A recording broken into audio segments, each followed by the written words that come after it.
ନମସ୍କାର ଦର୍ଶକ ବନ୍ଧୁ, ଆଜି ହେଉଛି ଜାନୁଆରୀ ମାସ 4 ତାରିଖ ରବିବାର। ଆଜି ମୁଁ ନେଇ ଆସିଛି ଦେଶ ବିଦେଶର କେତୋଟି ଗୁରୁତ୍ୱପୂର୍ଣ୍ଣ ଖବର। ଦୟାକରି ଭିଡ଼ିଓଟି ସମ୍ପୂର୍ଣ୍ଣ ଦେଖନ୍ତୁ। ଚ୍ୟାନେଲରେ ନୂଆ ଥିଲେ ସବସ୍କ୍ରାଇବ୍ କରି ବେଲ୍ ଆଇକନ୍ ଦବାଇ ରଖନ୍ତୁ ପ୍ରତିଦିନ ନ୍ୟୁଜ୍ ଅପଡେଟ୍ ପ୍ରଥମେ ଜାଣିବା ପାଇଁ। ଭେନେଜୁଏଲାରେ ଆମେରିକାର ଏୟାର ଷ୍ଟ୍ରାଇକ୍, ରାଷ୍ଟ୍ରପତି ପତ୍ନୀଙ୍କୁ ଉଠାଇ ନେଲେ। ଅଶୋଧିତ ତୈଳ ଭରପୂର ଦକ୍ଷିଣ ଆମେରିକୀୟ ରାଷ୍ଟ୍ର ଭେନେଜୁଏଲା ଉପରେ ସାଂଘାତିକ ଆକ୍ରମଣ କରିଛି ଆମେରିକା। ଶୁକ୍ରବାର ବିଳମ୍ବିତ ରାତ୍ରି ପ୍ରାୟ 2ଟାରେ ରାଜଧାନୀ କାରାକାସ୍ ସମେତ 4ଟି ସହର ଉପରେ ହୋଇଛି ଏୟାର ଷ୍ଟ୍ରାଇକ୍। ଆପାଚି ଚୀନକୁ ହେଲିକପ୍ଟର ଏବଂ F-35 ବିମାନକୁ ଭୟଙ୍କର ମିସାଇଲ୍ ମାଡ଼ କରାଯାଇଛି। କେବଳ ସାମରିକ ଘାଟିଗୁଡ଼ିକୁ କରାଯାଇଛି ଟାର୍ଗେଟ୍। ଏୟାର ଷ୍ଟ୍ରାଇକ୍ ମଧ୍ୟରେ ଆମେରିକାର ଡେଲ୍ଟା ଫୋର୍ସ ଭେନେଜୁଏଲାର ରାଷ୍ଟ୍ରପତି ନିକୋଲାସ୍ ମାଦୁରୋ ଏବଂ ପତ୍ନୀ ସିଲିଆ ଫ୍ଲୋରେନ୍ସଙ୍କୁ ରାଜଧାନୀ କାରାକାସ୍କୁ ଉଠାଇ ନେଇଛି। ବେଡ୍ରୁମ୍ରେ ପଶି ସେମାନଙ୍କୁ ଘୋଷାଡ଼ି ନିଆଯାଇଛି। ଏହାପରେ ସେମାନଙ୍କୁ ଜାହାଜ ଯୋଗେ ନ୍ୟୁୟର୍କ ସ୍ଥାନାନ୍ତରଣ କରାଯାଇଛି। ସାଙ୍ଗୀତ କୋର୍ଟରେ ମାଦୁରୋଙ୍କ ଡ୍ରଗ୍ କାରବାର ଓ ଅନ୍ୟ ଅପରାଧିକ କାର୍ଯ୍ୟକଳାପର ହିସାବ ହେବା ନେଇ ଆମେରିକା କହିଛି। ପୁଣି 8 କୋଟିର ମାରିଜୁଆନା ଜବତ, ବ୍ୟାଙ୍କରୁ ଆଣି ଆସିବା ବେଳେ ଧରିଲା ଡିଆର୍ଆଇ। ଭୁବନେଶ୍ୱର ମାରିଜୁଆନା ଚାଲାଣରେ ଗଳାବାଟ ପାଲଟିଛି ଭୁବନେଶ୍ୱର ଅନ୍ତର୍ଜାତୀୟ ବିମାନ ବନ୍ଦର। ଏଠାରୁ ଆଜି ପୁଣି ଜବତ ହୋଇଛି ମାରିଜୁଆନା। 8 କୋଟି ଟଙ୍କାର ମୂଲ୍ୟ ମାରିଜୁଆନା ଜବତ ହେବା ସହ ଜଣେ ସ୍ମଗଲରଙ୍କୁ ଅଟକ ରଖିଛି ରାଜସ୍ୱ ଗୁଇନ୍ଦା ନିର୍ଦ୍ଦେଶାଳୟ। ଏତେ ପରିମାଣର ମାରିଜୁଆନା ସେ କାହାକୁ ଯୋଗାଇବାକୁ ଆଣୁଥିଲେ ସେ ନେଇ ତାଙ୍କୁ ମାରାଥନ ଜେରା କରାଯାଉଛି। ପଶିଦେଲା ଯମ, ଆମ ବସ୍। ମୁଣ୍ଡ ନେଇଛି ଆମ ବସ୍। ଶୁକ୍ରବାର ଶହୀଦ ନଗର ଥାନା ଅନ୍ତର୍ଗତ ରୂପାଲି ଛକରେ ଆମ ବସ୍ ଯମ ଭଳି ମାଡ଼ି ଆସି ଅଟୋକୁ ଠେଲି ନେଇ ସରକାରୀ ବସ୍ରେ ଚାପି ଦେଇଥିଲା। ଦୁର୍ଘଟଣା ଏତେ ଭୟଙ୍କର ଥିଲା ଯେ ସେଠାରେ ଅଟୋ ଚାଳକ ପ୍ରାଣ ହରାଇଥିଲେ। ସେ ହେଲେ ଯାଜପୁରର ବିଷ୍ଣୁଚରଣ ପାତ୍ର। ଦୁର୍ଘଟଣାରେ 2 ଜଣ ଯାତ୍ରୀ ଗୁରୁତର ଆହତ ହୋଇଛନ୍ତି।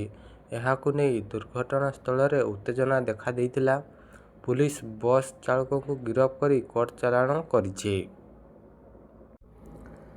ଓସିଏସ୍ ପରୀକ୍ଷା ବିଜ୍ଞପ୍ତିରେ ମୁଖ୍ୟମନ୍ତ୍ରୀଙ୍କ ହସ୍ତକ୍ଷେପ। ଓସିଏସ୍ ଓଆର୍ଏସ୍ ଖାଲି ପଦବୀରେ ନିଯୁକ୍ତି ନିର୍ଦ୍ଦେଶ। ଓଡ଼ିଶା ଲୋକସେବା ଆୟୋଗ ଓପିଏସ୍ସି ପକ୍ଷରୁ ସିଭିଲ୍ ସର୍ଭିସ ପରୀକ୍ଷା 2025 ପାଇଁ ବିଜ୍ଞପ୍ତି ପ୍ରକାଶ ପାଇଥିଲା। ଏହି ବିଜ୍ଞପ୍ତିରେ ଓଡ଼ିଶା ପ୍ରଶାସନିକ ସେବା, ଓଡ଼ିଶା ରାଜସ୍ୱ ସେବା ଭଳି କ୍ୟାଡରର ପଦବୀ ନଥିଲା। ଏହାକୁ ନେଇ ନିଯୁକ୍ତି ଆଶାୟୀଙ୍କ ମଧ୍ୟରେ ଅସନ୍ତୋଷ ପ୍ରକାଶ ପାଇଥିଲା। ଏଥିରେ ମୁଖ୍ୟମନ୍ତ୍ରୀ ମୋହନ ଚରଣ ମାଝୀ ହସ୍ତକ୍ଷେପ କରିଛନ୍ତି। ଏସବୁ ପଦବୀ ସମ୍ପର୍କରେ ସମୀକ୍ଷା କରି ଖାଲିଥିବା ପଦବୀରେ ନିଯୁକ୍ତି ପାଇଁ ନିର୍ଦ୍ଦେଶ ଦେଇଛନ୍ତି। ଛତିଶଗଡ଼ରେ 14 ନକ୍ସଲ ସଫା। ଛତିଶଗଡ଼ରେ ଆଜି ସୁରକ୍ଷା ବାହିନୀକୁ ବଡ଼ ସଫଳତା ମିଳିଛି। ସୁକମା ଓ ବିଜାପୁର ଜିଲ୍ଲାରେ ଏନକାଉଣ୍ଟରରେ 14 ଜଣ ମାଓବାଦୀ ନିପାତ ହୋଇଛନ୍ତି। ସେପଟେ ମୋଷ୍ଟ ୱାଣ୍ଟେଡ୍ ମାଓ କମାଣ୍ଡର ଦେବାଙ୍କ ସମେତ 20 ଜଣ ନକ୍ସଲ ଅସ୍ତ୍ର ତ୍ୟାଗ କରି ସୁରକ୍ଷା ବାହିନୀ ନିକଟରେ ଆତ୍ମସମର୍ପଣ କରିଛନ୍ତି। ମିଛ ପ୍ରଦୂଷଣ ସାର୍ଟିଫିକେଟ୍ ଦେଇ ଧରାପଡ଼ିଲେ 100 ଭ୍ରାମ୍ୟମାଣ ଯାଞ୍ଚ କେନ୍ଦ୍ର ବାତିଲ। କୌଣସି ପ୍ରକାର ଯାଞ୍ଚ ହେଉନଥିଲା। କୌଣସି ପ୍ରକାର ମାନଦଣ୍ଡରେ ପ୍ରଦୂଷଣ ମପା ବି ଯାଉନଥିଲା। ସରକାରୀ ନିର୍ଦ୍ଦେଶନାମାରେ ଫାଇଦା ଏବଂ ଗାଡ଼ିର ମାଲିକଙ୍କ ବ୍ୟାକୁଳତାର ଫାଇଦା ଉଠାଇ ମନମୁଖୀ ପ୍ରଦୂଷଣ ସାର୍ଟିଫିକେଟ୍ ଦିଆଯାଉଥିଲା। ଏହା ଜଣାପଡ଼ିବା ପରେ ଏସ୍ଟିଏଫ୍ ପକ୍ଷରୁ ବିଭିନ୍ନ ଭ୍ରାମ୍ୟମାଣ ପ୍ରଦୂଷଣ ଯାଞ୍ଚ କେନ୍ଦ୍ରଗୁଡ଼ିକର ତନଖି କରାଯାଇ ପ୍ରାୟ 100ଟି ଏଭଳି କେନ୍ଦ୍ର ବାତିଲ କରି ଦିଆଯାଇଛି। ତାଳଚେର ଦେଶର ସର୍ବାଧିକ ପ୍ରଦୂଷିତ ସହର। AQI 332 ଉଦ୍ବେଗଜନକ ସ୍ଥିତି। ପ୍ରଦୂଷଣରେ ଅନୁଗୁଳ ଦେଶରେ 3 ନମ୍ବର। ଅନୁଗୁଳ ସାଂଘାତିକ ଭାବେ ପ୍ରଦୂଷିତ ହୋଇଛି ତାଳଚେର ବାୟୁମଣ୍ଡଳ। ଯୁଆଡ଼େ ଚାହିଁଲେ ଖାଲି ଧୂଆଁ ଧୂଆଁ। ଆକ୍ରାମକତା ତାଳଚେରବାସୀ। ସପ୍ତାହେରୁ ଅଧିକ ସମୟ ହେଲା ତାଳଚେର ବାୟୁମାନ ସୂଚକାଙ୍କ 300 ତଳକୁ ଖସୁନଥିବା ବେଳେ ଶନିବାର କୋଇଲାନଗରୀ ତାଳଚେର ଦେଶର ସର୍ବାଧିକ ପ୍ରଦୂଷିତ ସହର। ଯୁକ୍ତ 2 କଲେଜକୁ CHSର ନିର୍ଦ୍ଦେଶ। 25 ସୁଦ୍ଧା ଇଣ୍ଟରନାଲ ପରୀକ୍ଷାଫଳ ଅପଲୋଡ୍ କର। ଭୁବନେଶ୍ୱର ଉଚ୍ଚ ମାଧ୍ୟମିକ ଶିକ୍ଷା ପରିଷଦ ପରିଚାଳିତ ଯୁକ୍ତ 2 ପ୍ରାକ୍ଟିକାଲ ପରୀକ୍ଷା ଆରମ୍ଭ ହୋଇଛି। ଗତ 31 ତାରିଖରେ ଇଣ୍ଟରନାଲ ଆସେସମେଣ୍ଟ ଓ ପ୍ରୋଜେକ୍ଟ ମୂଲ୍ୟାଙ୍କନ ସରିଛି। ଯୁକ୍ତ 2 ମୁଖ୍ୟ ପରୀକ୍ଷା ଫେବୃଆରୀ 18 ତାରିଖରୁ ଆରମ୍ଭ ହେବ। ଆସନ୍ତା 5ରୁ 25 ତାରିଖ ମଧ୍ୟରେ ଛାତ୍ରଛାତ୍ରୀଙ୍କର ଇଣ୍ଟରନାଲ ପରୀକ୍ଷାଫଳ ଓ ପ୍ରୋଜେକ୍ଟ ମୂଲ୍ୟାଙ୍କନ ଫଳ CHSକୁ ପ୍ରଦାନ କରିବାକୁ ନିର୍ଦ୍ଦେଶ ଦିଆଯାଇଛି। ଏନେଇ ସମସ୍ତ ଯୁକ୍ତ 2 କଲେଜ ଅଧ୍ୟକ୍ଷଙ୍କୁ ଚିଠି କରାଯାଇଛି। ସାମ୍ସ ୱେବସାଇଟରେ ଆସନ୍ତା 5ରୁ 25 ତାରିଖ ମଧ୍ୟରେ ଛାତ୍ରଛାତ୍ରୀଙ୍କର ଏହି ମାର୍କ ଦାଖଲ କରାଯିବ। ଘନ କୁହୁଡ଼ି ଯୋଗୁଁ 2 ବିମାନ ବାତିଲ। ଭୁବନେଶ୍ୱର ଘନ କୁହୁଡ଼ିର ପ୍ରଭାବ ଯୋଗୁଁ ଶୁକ୍ରବାର ବିମାନ ଯାତ୍ରାରେ ବ୍ୟାଘାତ ଘଟିଛି। 2ଟି ବିମାନ ବାତିଲ ହୋଇଛି। ଏହା ସହ ଅଧ ଡଜନେରୁ ଅଧିକ ବିମାନ ଯାତ୍ରା ବିଳମ୍ବ ଘଟିଛି।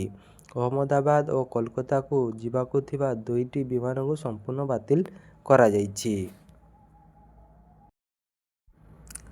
ଦେଶରେ ଶ୍ରେଷ୍ଠ ଖୋର୍ଦ୍ଧା ରୋଡ୍ ରେଳମଣ୍ଡଳ।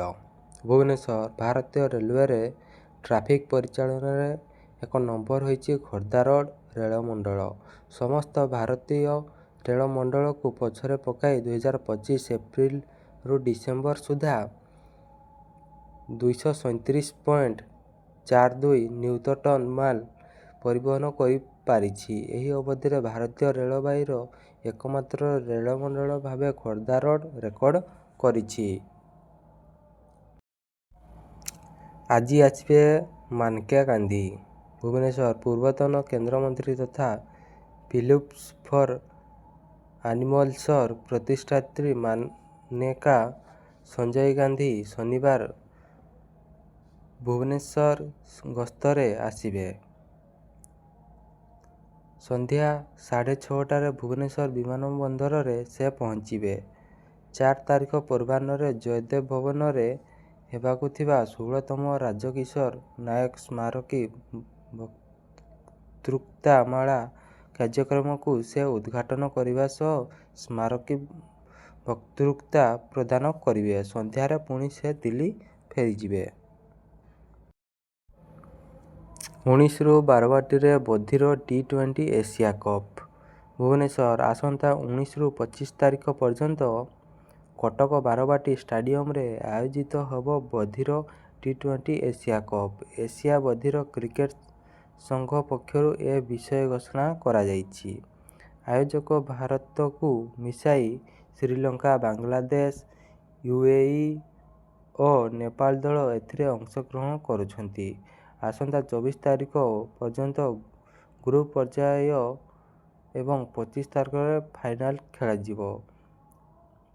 19ରେ ଭାରତ ପ୍ରଥମ ମ୍ୟାଚ୍ ଶ୍ରୀଲଙ୍କା ସହ ଖେଳିବ।